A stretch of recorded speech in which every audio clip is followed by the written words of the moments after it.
For our last few bits about bacteria, first of all, they do this weird thing, conjugation.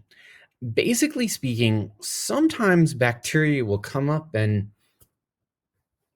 kiss one another, let down their guard, and swap plasmids. Now, plasmids are little circular pieces of DNA, tiny circular pieces of DNA, right? These little circular pieces of DNA all throughout the inside of the bacteria. Well, these things often contain stuff like being resistant to particular antibiotics or particular characteristics of the bacteria.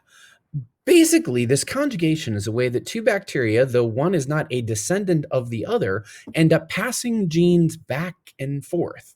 It's part of how they become, as I say, resistant to antibiotics and pass other advantageous traits from one bacteria to another without sexual reproduction. Now, in terms of prokaryotes, both the archaea and the eubacteria, there are several different ways that they get energy.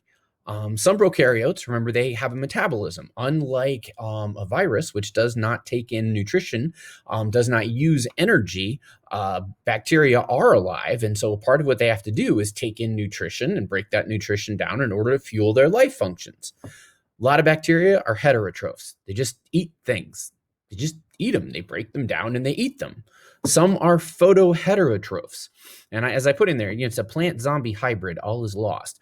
That photoheterotroph can do photosynthesis if it wants to, or it can eat other things if it wants to, depending on the situation and what happens to be around. So it's always got something.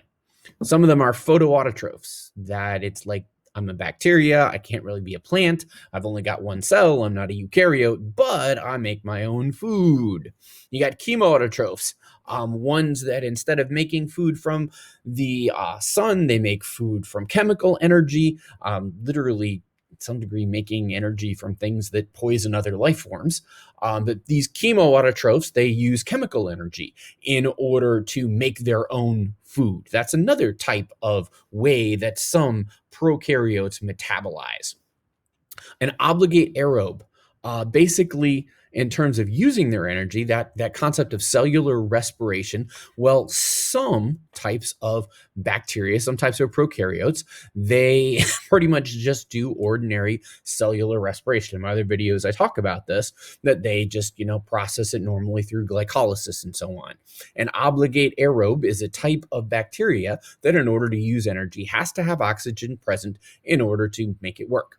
There's an obligate anaerobe. Basically, they only are able to do fermentation. And for these particular types of bacteria, if oxygen is present, they die in its presence. So they're unable to perform their life processes in the presence of oxygen.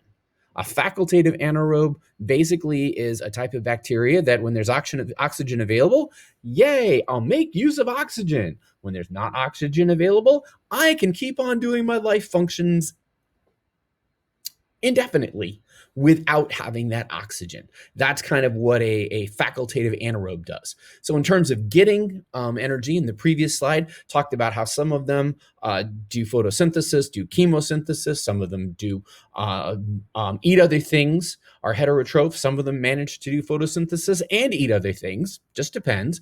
Here, using energy, we see that some need oxygen, some don't need oxygen, some need to not have oxygen around, and some of them can take or leave oxygen. All right, that takes us through the concept of bacteria.